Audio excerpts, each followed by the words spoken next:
மூத்த தலைமை கழக நிர்வாகிகள் மற்றும் தலைமை கழக நிர்வாகிகள், மாவட்ட கழக செயலாளர்கள், மாண்புமிகு நாடாளுமன்ற உறுப்பினர்கள், மாண்புமிகு சட்டப்பேரவை உறுப்பினர்கள், முன்னாள் நாடாளுமன்ற சட்டமன்ற உறுப்பினர்கள், கழகத்திலே பல்வேறு பொறுப்பில் இருக்கின்ற நிர்வாகிகள், பொதுமக்கள் திரளாக தலைமை கழகத்திலே கூடி எங்களுடைய இதயம் புரட்சித் தலைவி அம்மா அவர்களுக்கு மலர் மாலை அணிவித்து மலர் தூவி இன்றைக்கு பிறந்த விழாவை எழுச்சியோடு நாங்கள் கொண்டாடி இருக்கிறோம். இன்றைக்கு நடைபெறுகின்ற சட்டமன்ற பொதுத் தேர்தலை ஒட்டி ஏற்கனவே 2 முறை அனைத்து இந்திய அண்ணா திராவிட முன்னேற்ற கழகத்தின் சார்பாக தேர்தல் அறிவிப்புகள் நாங்கள் வெளியிட்டுள்ளோம். இப்பொழுது அனைத்து இந்திய அண்ணா திராவிட முன்னேற்ற கழகத்தின் சார்பில் 3வது கட்ட தேர்தல் அறிவிப்புகள் வெளியிடுகிறோம். அறிவிப்பு 1. திரு ஸ்டாலின் தலைமையிலான நிர்வாக திறனற்ற விடியா திமுக ஆட்சியில் கடந்த 5 ஆண்டுகளில் அத்தியாவசிய பொருட்களின் விலைவாசி விஷம்போல் ஏறி மக்கள் கடுமையாக பாதிக்கப்பட்டுள்ளனர். அதேபோல் திராவிட முன்னேற்ற கழக ஆட்சி அமைந்த பிறகு சொத்து வரி, வீட்டு வரி, மின் கட்டணம், குடிநீர் வரி போன்ற பல வரிகள் இந்த அரசால் உயர்த்தப்பட்டுள்ளது. இதனால் மக்களின் அன்றாட குடும்ப சுமை பன்மடங்கு அதிகரித்துவிட்டது. எனவே மக்களின் சுமையை குறைக்கும் வகையில் அனைத்து இந்திய அண்ணா திராவிட முன்னேற்ற கழக ஆட்சி அமைந்தவுடன் ஒவ்வொரு குடும்பத்திற்கும் கருணை தொகையாக 10,000 ரூபாய் வழங்கப்படும். அறிவிப்பு 2. வேலைவாய்ப்பு அலுவலகங்களில் நம்முடைய இளைஞர்கள் பதிவு செய்து வேலைக்காக காத்திருக்கும் பட்டதாரிகளுக்கு மாதந்தோறும் 2,000 ரூபாயும், +2 வரை படித்து வேலைவாய்ப்பு அலுவலகத்தில் பதிவு செய்துள்ளோருக்கு மாதந்தோறும் 1000 ரூபாய் உதவித்தொகை வழங்கப்படும். அறிவிப்பு 3. மீன்பிடி தடைக்காலங்களில் மீனவர்களுக்கு தற்போது வழங்கப்பட்டு வரும் நிவாரணத் தொகை 8,000 ரூபாய். இந்த 8,000 ரூபாயிலிருந்து அதிமுக ஆட்சி மலர்ந்தவுடன் 12,000 ரூபாயாக உயர்த்தி வழங்கப்படும். ஒவ்வொரு ஆண்டும் தைப்பொங்கல் அன்று வழங்கப்பட்டு வரும் பொங்கல் தொகுப்புடன் சேர்ந்து 1000 ரூபாய் பொங்கல் பரிசாக வழங்கப்படும். கைத்தறி நெசவாளர்களுக்கு தற்போது வழங்கப்பட்டு வரும் விலையில்லா மின்சாரம் 300 யூனிட்டிலிருந்து 450 யூனிட்டாக உயர்த்தப்படும். விசைத்தறி நெசவாளருக்கு தற்போது வழங்கப்பட்டு வரும் 1000 யூனிட்டிலிருந்து 1400 யூனிட்டாக விலையில்லாமல் அவர்களுக்கு உயர்த்தி வழங்கப்படும். நகர பகுதியில் நடைபாதை ஓரமாக கடை வைத்திருக்கும் சிறு வியாபாரிகள் கூட்டுறவு வங்கியில் வாங்கிய கடன் முழுவதும் தள்ளுபடி செய்யப்படும்.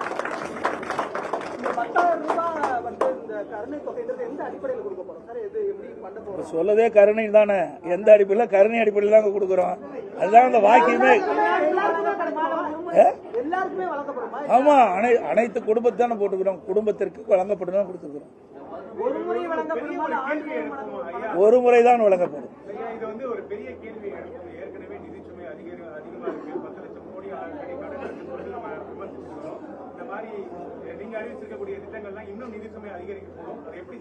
நான் ஏற்கனவே சொல்லிவிட்டேன். எங்களுடைய அதிமுக அரசு இருக்கின்ற பொழுது திறமையாக செயல்பட்டு கொரோனா காலத்தில் கூட 1 ரூபாய் வரி வருமானம் இல்லாத போதே சிறப்பான ஆட்சி கொடுத்த அரசாங்கம் அதிமுக அரசு. அதனால் வருவாயை பெருக்கி நாங்கள் அறிவிக்கப்பட்ட நலத்திட்ட உதவிகள் முழுமையாக வழங்கப்படும்.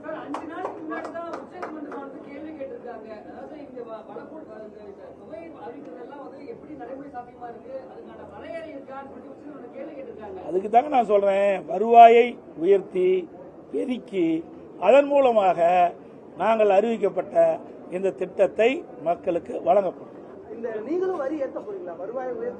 அது இப்ப எல்லாம் எப்படிங்க சொல்ல முடியும்? வரி ஏத்துறாங்களா இல்லையா? நீங்க கேட்கிற கேள்வியெல்லாம் அதாவது வரி உயர்த்துறது பல இருக்குது, புரியுதுங்களா?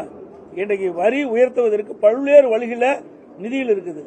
அந்த நம்முடைய நிதி துறையைச் சேர்ந்தவர்கள் நிபுணர்கள் மூலமாக எந்தெந்த வகையில் வரி பெருக்க முடியுமோ உயர்த்த முடியுமோ அதை உயர்த்தி நாங்கள் அறிவிக்கப்பட்ட திட்டங்களுக்கு தேவையான நிதியை பெற்று திட்டங்களை செயல்படுத்துவோம். பட்டதாரிகளுக்கு மாதமான காசு தரும் நம்ம சொல்லியிருக்கோம். ஆனா அது இந்த பட்டதாரிகள் வேலை இல்லாம பட்டதாரிகள் அதிகமா இருக்காங்க, அவங்களுக்கு வேலை வழங்குவதற்கு நம்ம வேற என்ன முயற்சி எடுக்கணும்? அதுக்காக நாங்கள் ஏற்கனவே மாண்புமிகு புரட்சி தலைவி அம்மா தமிழகத்துடைய முதலமைச்சராக இருக்கின்ற காலகட்டத்திலே அடுத்த இளைஞர்களுக்கு வேலைவாய்ப்பை வழங்க வேண்டும் அடிப்படையில் 2015ஆம் ஆண்டு தொழில் முதலீட்டாளர் மாநாட்டை சென்னையில் நடத்தி சுமார் 2,42,000 கோடி தொழில் முதலீட்டு ஈர்க்கப்பட்டு 74 புரிந்துணர்வு ஒப்பந்தங்கள் பெற்று அதையெல்லாம் செயல்பாட்டுக்கு வந்து இன்றைக்கு பல்லாயிரக்கணக்கானவர் வேலை கிடைத்தது. அதே வழியில் இருந்த மாண்புமிகு அம்மாவுடைய அரசு 2019 ஜனவரி மாதம் சென்னையில் தொழில் முதலீட்டு மாநாட்டை நடத்தி 3,05,000 கோடி தொழில் முதலீட்டு ஈர்க்கப்பட்டு 304 புரிந்துணர்வு ஒப்பந்தங்கள் போடப்பட்டு அதன் மூலமாக தொழிற்சாலைகள்லாம் பயன்பாட்டுக்கு வந்து பல்லாயிரக்கணக்கான இளைஞர்களுக்கு வேலைவாய்ப்பு கிடைக்கும். அதே குறிக்கோளோடு அதே வழியில் மாண்பு அம்மாவுடைய அரசு வந்த பிறகு புதிய தொழிற்சாலைகள் தமிழகத்திலே நிறுவப்பட்டு அதுக்கு தேவை நடவடிக்கை எடுக்கப்பட்டு அதன் மூலமாக பல்லாயிரக்கணக்கான இளைஞர்களுக்கு வேலைவாய்ப்பை உருவாக்கி தருவோம். அதுவரை படித்து பட்டம் பெற்ற இளைஞர்கள் அவர்கள் மன உளைச்சல் இருக்கிறாங்க. அதற்காக இந்த தொகையை நாங்கள் முதல் கட்டமாக வழங்குவோம்.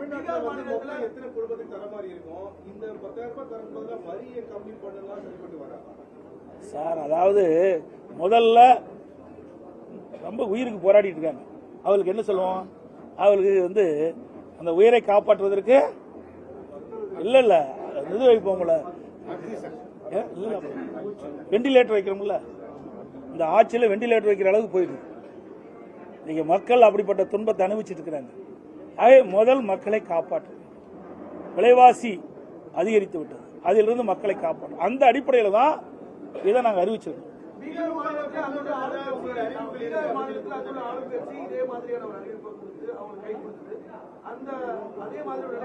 நீங்களே கேள்வி கேட்டு நீங்களே பதிலும் சொல்லிட்டீங்க. இரண்டும் நீங்களே சொல்லிட்டீங்களே.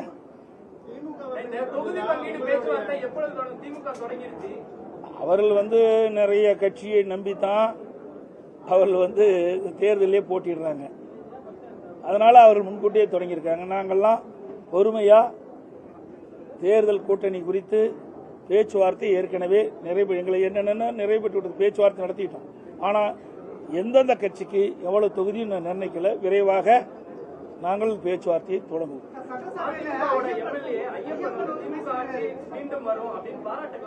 அவர் யாரோட இருக்கிறார் தெரிஞ்சுக்கிட்டீங்க. ஏங்க எல்லாம் ஆட்சியும் முடிய போகுது, அவர் மேல் நடவடிக்கை எடுத்து என்ன பண்றது, என்ன பயன்? ஆக அவர் யாரோடு இருந்தார் உங்களுக்கு நன்றாக தெரியும்.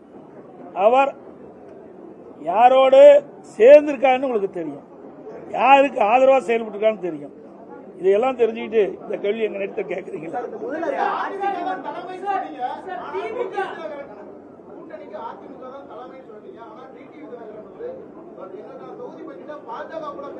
அதாவது நல்லா புரிஞ்சுக்கணும், அதிமுக தேசிய ஜனநாயக கூட்டணி. தேசிய ஜனநாயக கூட்டணி ஏற்கனவே அமைக்கப்பட்டது. அதிமுக அதில் போய் சேர்ந்திருக்கு. ஏற்கனவே தேசிய ஜனநாயக கூட்டணி இடம்பெற்றிருக்கிற கட்சிகள்லாம் அவர்கள் அதன் மூலமாக நாங்கள் சீட்டுகளை பெறுவோம்னு சொல்லியிருக்கிறாங்க. அந்த அடிப்படை தான், புரியுதுங்களா? வேற ஒன்றும் கிடையாது.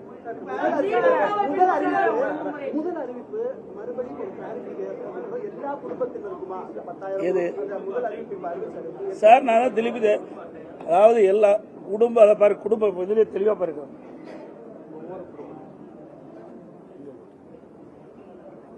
ஒவ்வொரு குடும்பத்திற்கும் கருணை தொகை 10,000 நாங்கள் அது உங்களுக்கு ஜெராக்ஸ் கொடுப்போம். அதெல்லாம் எங்களுடைய ஆட்சி மன்றங்களுக்கு கூடி அதற்கு தகுந்த முடிவு எடுக்கும்.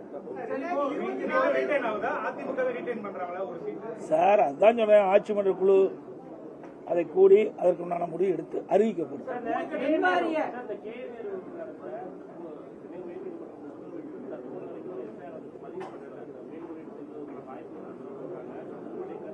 சார், என்றைக்கு திமுக நீதிமன்றம் கொடுத்த தீர்ப்பை ஏற்று அமுல்படுத்தி இருக்குது? நீதிமன்ற தீர்ப்பை மதிக்காத ஒரு கட்சினா திமுக கட்சி தான். இன்றைக்கு திரு நேரு அவர்கள் மீது இடி ஆதாரத்தோடு குற்றச்சாட்டுகளை அங்கே இருக்கின்ற மாநிலத்தில் இருக்கின்ற தலைமை காவல் அதிகாரிக்கு அனுப்பிட்டிருக்காங்க. 3 முறை அவள் அறிக்கை அனுப்பப்பட்டதாக தகவல் செய்திகள். அதன் அடிப்படையில் நடவடிக்கை எடுக்காத காரணத்தில் தான் அனைத்து இந்திய அண்ணா திராவிட முன்னேற்ற கழகத்தின் சார்பாக நாங்கள் உயர்நீதிமன்றத்தில் வழக்கு தொடர்ந்தோம். அந்த அடிப்படையில் நீதிமன்றம் விசாரிக்கப்பட்டு இடி தாக்கல் செய்த அந்த அறிக்கையின்படி அதில் என்னென்ன விவரங்கள் இருக்குதோ அதையெல்லாம் உள்ளடக்கித்தான் நீதிமன்றம் ஒரு தீர்ப்பை வழங்கியிருக்கிறது. அந்த தீர்ப்பை மதித்து இந்த அரசு செயல்பட வேண்டும் என்பதுதான் எங்களுடைய கோரிக்கை. செயல்படும் என்று நாம் எதிர்பார்க்கிறோம். ஏனால் இதுவரை திராவிட முன்னேற்ற கழகத்துக்கு எதிராக வந்த எந்த தீர்ப்பையுமே இவர்கள் மதித்ததே கிடையாது. இதுவரை டிஜிபி, நிரந்தர டிஜிபி, சட்ட ஒழுங்கு நிரந்தர டிஜிபி நியமிச்சிருக்காங்களா? நீதிமன்றம் போச்சு, உயர்நீதிமன்றம், உச்ச நீதிமன்றம் போய் வந்த பிறகு கூட இந்த அரசாங்கம் நீதிமன்றத்தினுடைய உத்தரவை மதிக்காமல், தீர்ப்பை மதிக்காமல் இருக்கின்ற ஒரே அரசாங்கம் திராவிட முன்னேற்ற கழக அரசாங்கம். அனைத்து ஊடகங்களுக்கும் நன்றி.